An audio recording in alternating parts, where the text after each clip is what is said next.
सोनू, मोनू, यश और कुणाल सभी क्लास में बैठे बातें कर रहे थे। यश बोला, यार मोनू, तुम्हें नहीं लगता जब से तुम उस हवेली के मिस्टीरियस रूम में जाने लगे हो तुम कुछ कुछ बदल से गए हो? तभी मोनू बोला, मेरा तो पता नहीं, पर अब हमारे घर के हालात काफी बदलने लगे हैं। जब से हमने डैड को खर्चों से पहले कुछ पैसे इन्वेस्ट करने का आइडिया दिया है, तब से हमारी पैसों की प्रॉब्लम कुछ कुछ कम होने लगी है और डैड को भी हमारा आइडिया बहुत पसंद आया।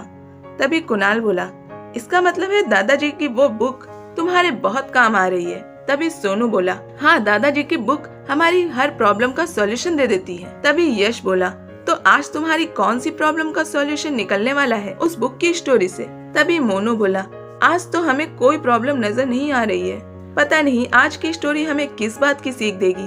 तभी कुणाल बोला, तो बैठे क्यों हो, चलो चलते हैं ना हवेली, पता ही चल जाएगा। इतना कहकर वे सभी हवेली में दादाजी के रूम में पहुँचे और फिर सोनू मोनू मिस्टीरियस रूम के अंदर चले गए। अंदर जाते ही बुक खुली और कहानी सुनाने लगी। एक बार छोटे से गांव में एक लड़का था, इसका नाम राहुल था। ये गांव एक ऐसी जगह था जहां के लोग जानवरों को मारकर खाना खाते थे, लेकिन राहुल का मन इस सब में कभी नहीं लगा। उसकी माँ ने बचपन से ही उसे सिखाया था कि जानवर भी इस दुनिया का ही हिस्सा है, उसे मारना गलत है।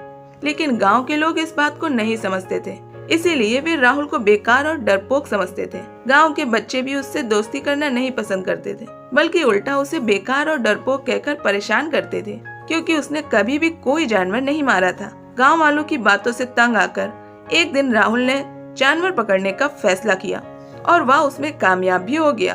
आखिरकार उसने एक खरगोश पकड़ लिया, पर इससे पहले वह उसे गाँव वालों के सामने ले जाता, उसने उसकी आंखों में देखा।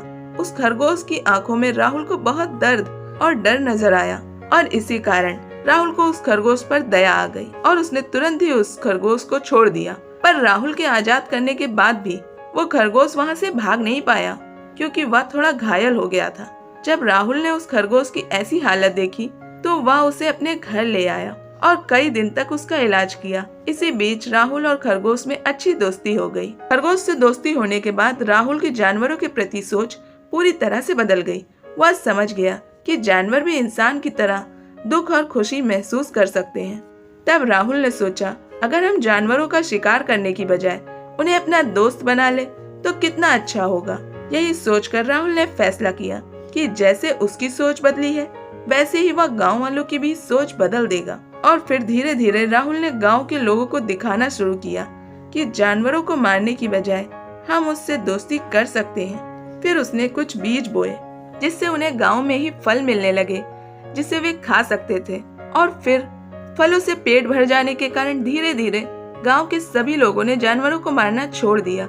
आगे जाकर राहुल के लगाए पेड़ों से इतने फल उगाए कि फलों की अधिकता होने के कारण उन्होंने उन फलों को गांव के बाहर बेचना शुरू कर दिया। इतना कहते ही बुक उसी पन्ने पर आकर रुक गई।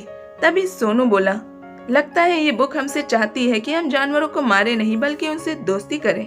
पर यार, मेरे लिए इंसान ही ठीक है, ये जानवर से दोस्ती करना जरूरी है क्या? तभी मोनू बोला, सोनू ऐसा कुछ नहीं चाहती है ये बुक हमसे। तभी तो देखो, ये अभी तक उसी पन्ने पर रुकी हुई है।